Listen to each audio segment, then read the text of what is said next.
आसन देखा आज गोटे नुआ चटपटा रेसिपी एमतीका थरे कि बन नथिबे आपण आसन देखंतु थरे बनातु। ये हूँ कुंदुरी चटणी। तो कुंदुरी चटणी बनवाई आम फास्ट किसी रसुण नहीं जावा ता सांग को सुखिला लंका कंचा लंका आ कि टमाटो भी नवा। टमाटो सागे कुंदुरी किसी काटिकी नवा कुंदुरी अनुसार टमाटो देवे आ कि तेंतुळे आ बादाम गोटा बादाम कंचा बादाम ता सांग बुट बिरी आ जीरा सोरिष आपर कड़ाई गरम करदे। कड़ाई गरम है कि तेल देदे।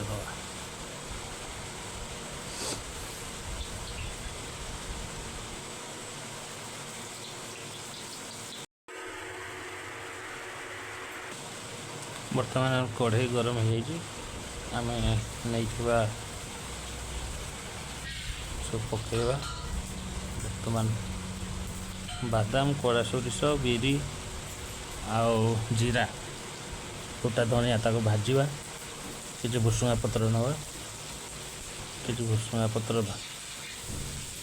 पत्र टे पकड़े टे भल टेस्ट आसे ता फ्लेवरटा भल आसे ताके भल फ्राए करदे। ता सांग किसी सुखिला लंका पकेवा आ नहीं सब कंचा लंका ता सांगे भी ऐड करवा। बर्तमान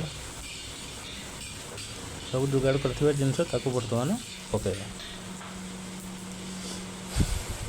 बर्तमान कंचा लंका पकईदे ताकि फ्राए करवा।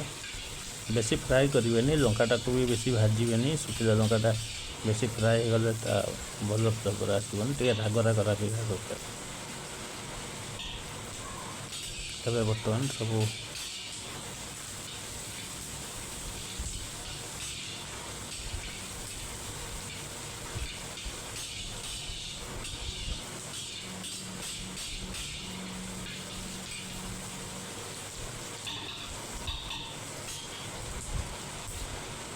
आमर लंका टे भल भाव टे कलर चेंज हो आसान लंकार।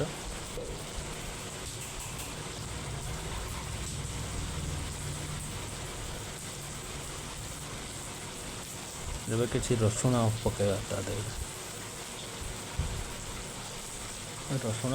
रसुण पकेवा तापर किसी कटा पियाज पकेवा।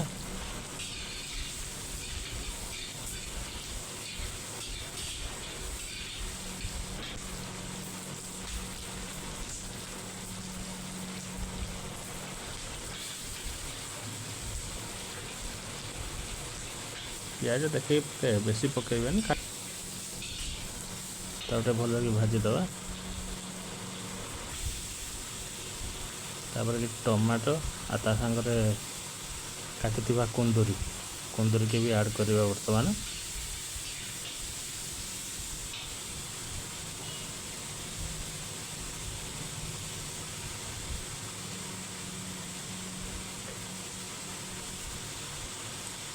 कुंदुरी अनुसार टमाटोटा ने कहीं टमाटो बेसी पकड़े भल लगे ना कुंदुर फ्लेवरटा चली जाव। तो से कुंदुरी टी अधिका पकेबे कुंदुरी टी कम क्वांटिटी टी टमाटोटा पकेबे ना कुंदुर फ्लेवरटा आसो तो भल लगे भाजीदे। स्वाद अनुसार किसी लुण पकेबा। बर्तमान आप जी लुण खाइबे से अनुसार पकेबे।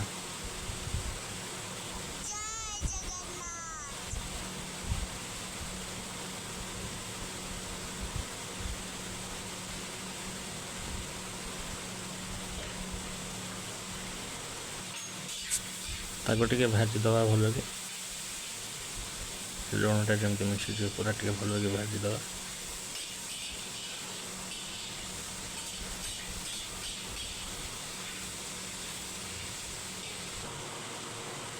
तापर किसी चटणी टे खटा खटा फ्लेवर आसापी किसी तेंतुळे पकेवा।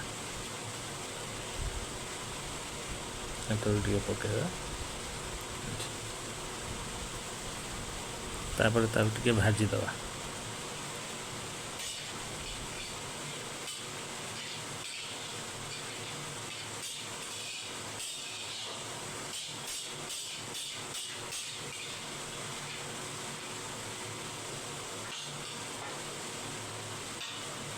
ଚଟଣିଟା ଟିକେ ଭଲ ଦେଖାଯିବା ପାଇଁ ଟିକେ ରଙ୍ଗ ଆସିବ, ଯେମିତି ଟିକେ ଭଲ ଦେଖାଯିବ, ଯେମିତି ଟିକେ ହଳଦୀ ପକାଇଦେବା, 2 ଚାମଚ ଟିକେ ହଳଦୀ ପକାଇଦେବା। ଚଟଣିଟା ଟିକେ ଯେମିତି ଭଲ ଦେଖାଯିବ। ହଳଦୀ ପକାଇ ସାରି ତାକୁ ଟିକେ ଭାଜିଦେବା ଟିକେ ଭଲକି।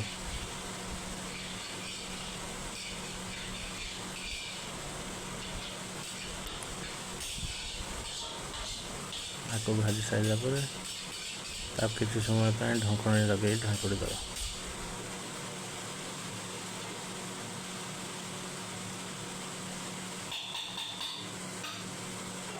ବର୍ତ୍ତମାନ ତାକୁ ଢାଙ୍କୁଡ଼ି ଦେବା କିଛି ସମୟ ପାଇଁ, ସିଝିବା ପାଇଁ କିଛି ସମୟ ଢାଙ୍କୁଡ଼ିକି ରଖିବା।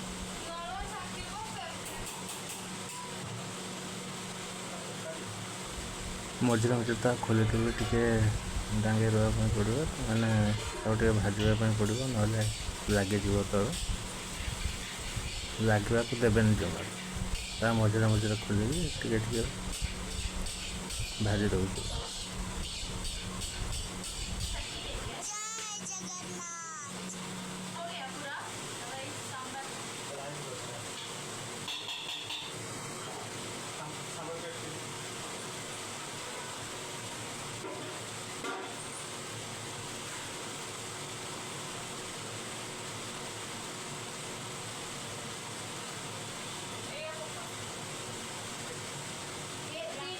ବର୍ତ୍ତମାନ ଖୋଲିକି ଦେଖିବା ମୋର ଚଟଣିଟି ସିଝିଛି କି ନାହିଁ, କୁନ୍ଦୁରି ଭଲକି ସିଝିଛି କି ନାହିଁ ଟିକେ ବର୍ତ୍ତମାନ ଦେଖିବା। ଟିକେ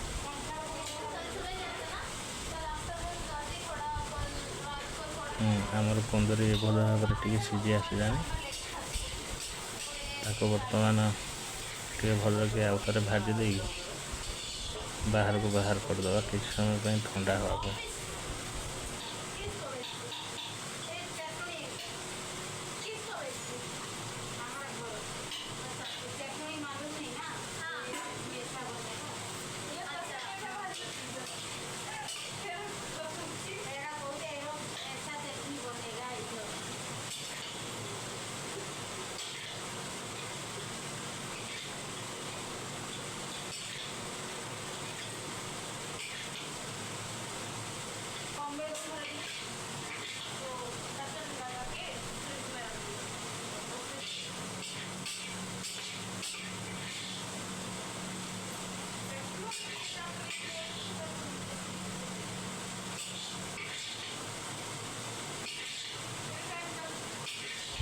ବାହାର କରିସାରିଲା ପରେ ତାକୁ କିଛି ସମୟ ପାଇଁ ଫ୍ୟାନ୍ ପାଖରେ ରଖିଦେବା, ଯେମିତି ଜଲ୍ଦି ଟିକେ ଥଣ୍ଡା ହେଇଯିବ।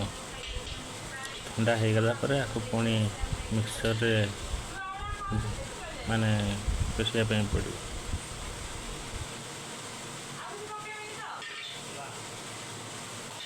ବର୍ତ୍ତମାନ ଆମର ଚଟଣି ଥଣ୍ଡା ହେଇଯାଇଛି। ତାକୁ ମିକ୍ସଚର ଜାରରେ ରଖି ହାଲକା ଟିକେ ଟିକେ ପାଣି ଦେଇ ତାକୁ ମିକ୍ସଚରରେ ତାକୁ ଗ୍ରାଇଣ୍ଡିଙ୍ଗ କରିଦେବା। ବେଶୀ ପତଳା କରି ଗ୍ରାଇଣ୍ଡିଙ୍ଗ କରିବେନି, ହାଲକା ଟିକେ ଖଦଡ଼ା ରଖିବେ, ବେଶୀ ବି ଖଦଡ଼ା ରଖିବେନି। ଆମର ବର୍ତ୍ତମାନ ଚଟଣି ହେଇଯାଇଛି ଗ୍ରାଇଣ୍ଡିଙ୍ଗ। ତାପରେ ତାକୁ ଛୁଙ୍କ ଦେବା, କିଛି ଶୁଖିଲା ଲଙ୍କା, ସୋରିଷ ଆଉ ବୁଟ ଡାଲି ଆଉ ହାଲକା ଭୃଷଙ୍ଗ ପତ୍ର ଟିକେ ପକାଇକି ଛୁଙ୍କ ଦେଇ ତାକୁ ପୁରା ଗୋଳେଇ ଦେବେ। ଗୋଳେଇ ଦେଇ ସାରିଲା ପରେ ଆପଣ ଟିକେ ଟେଷ୍ଟ କରିବେ। ଟେଷ୍ଟ କଲା ପରେ କମେଣ୍ଟରେ କହିବେ କେମିତି ଲାଗୁଛି। ହାଲକା ଟିକେ ଧନିଆ ପତ୍ର ବି ପକାଇଦେବେ।